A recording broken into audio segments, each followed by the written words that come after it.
Hey, Suffield, Connecticut homeowner, thinking of selling your house soon? Well, here's the truth. One wrong move in today's market could cost you time, money, or both. Whether it's pricing it too high or investing in the wrong upgrades, or simply trying to go at it on your own without the right agent, even the most savvy of sellers make mistakes. Let's make sure that's not you.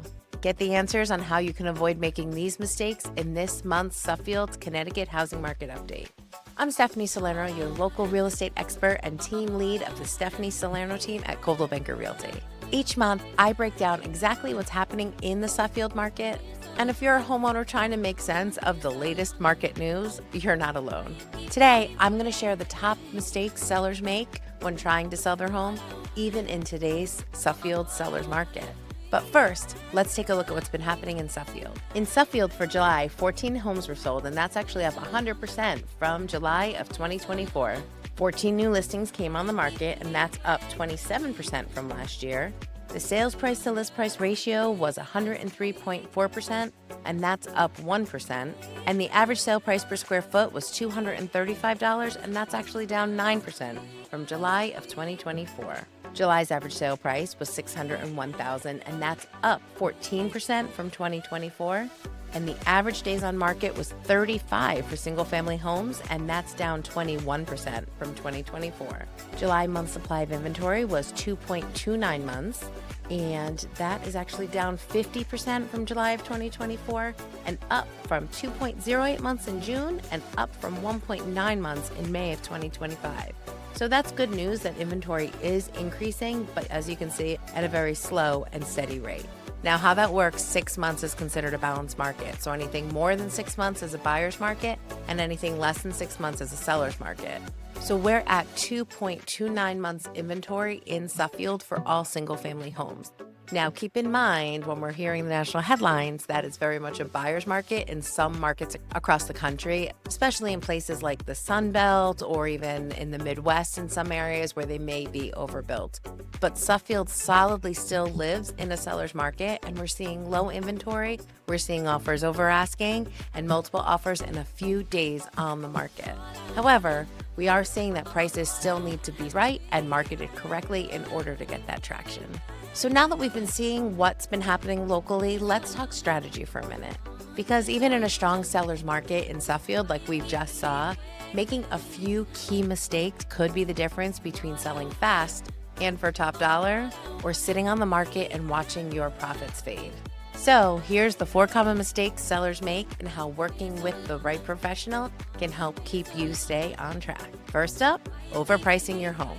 It's really tempting to overprice your home, especially when you've made a lot of upgrades or you're seeing your neighbors' homes sell for top dollar. But pricing too aggressively can actually scare buyers away. Your neighbor's home, if you look at the list price to sale price ratio, probably listed strategically and for lower in order to get multiple offers and actually sell for higher.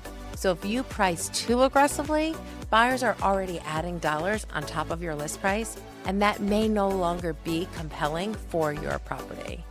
So a strong pricing strategy is key. And a home that lingers on the market will often need a price reduction, and that can scare even more buyers away, creating a red flag and actually creating a lower sale price than you should have gotten in the first place.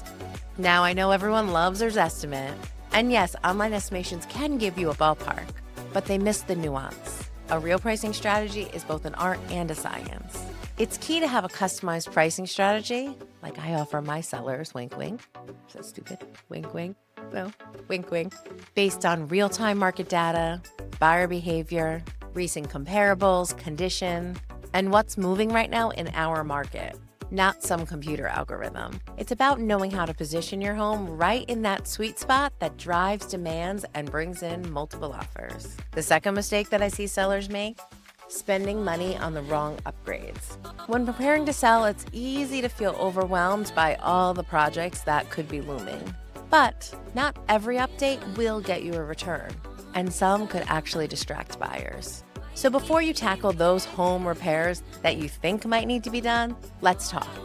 On every listing, we bring in our certified stager for a complimentary, customized staging plan for your home. This includes low cost but high impact recommendations on how to get your home ready for the market. We're talking very small, low-cost upgrades that might give your house that 2025 edge, trending paint colors that sell, furniture placement tweaks, and maybe even some small design changes that could help your buyer emotionally connect with the space. Most importantly, we look at your house through the lens of a camera and the eyes of a buyer so that it shines online and in person.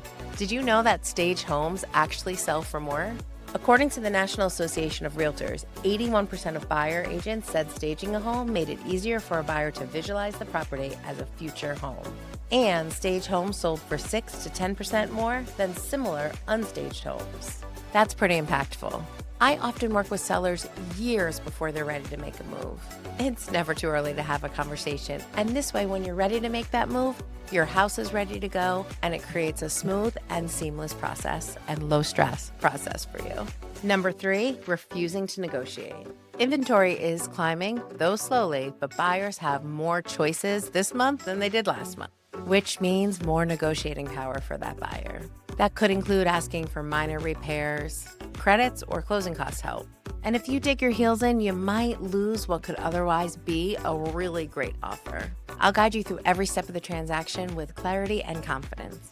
We'll focus on finding a win-win that can keep the deal together and protect your bottom line. Even some small compromises can make a big difference when you're in the middle of a negotiation. And we will always focus on your overall net to make sure we're maximizing your equity and achieving your real estate goals. And the last mistakes that we see sellers make when selling their home, skipping the research when hiring an agent. In today's market, just putting it on the MLS and sticking a sign in the yard and crossing your fingers won't cut it. Unfortunately, that set it and forget it approach just doesn't work anymore. I mean, sure, we're low inventory, a house will sell, but that doesn't mean it will sell for top price or in your desired time frame. Buyers are very savvy, and as a seller, it's more important than ever to select an agent with a full-scale strategic marketing plan that includes professional photography, walkthrough video and reels, customized staging prep, strong social media presence with overlays and targeting, print and digital marketing, and a curated house launch strategy designed to create a buzz and bring in the right buyers fast. There is so much noise in the marketplace and online. Your home deserves to be showcased with the care and attention to detail it takes to stand out. So if you're looking for someone with a proven track record, strong local experience, and a plan tailored to your home and not just a sign in the yard, and if you're watching this, chances are you've already started your research. Well, I'd love to be part of that conversation. So what's the bottom line? Well, selling your home does not have to be overwhelming, and you do not have to go at it alone. If you want to avoid these mistakes and sell your home with confidence and make the most of the market and your equity, let's connect. So what's the one thing you'd like expert advice on about marketing and selling your home? Drop it in the comments or reach out anytime, as I'd be happy to help. And if you're curious what your house is in today's market, click that link below for an instant home valuation. Please be sure to like this video, subscribe for updates, or share with a friend that might be looking to make a move. And all right, this is Stephanie Salerno with the Stephanie Salerno team at Coldwell Banker Realty, and this has been your August 2025 Suffield, Connecticut housing market update. Have a great rest of the summer. Good luck getting those kiddos back to school, and we'll see you next month. Bye.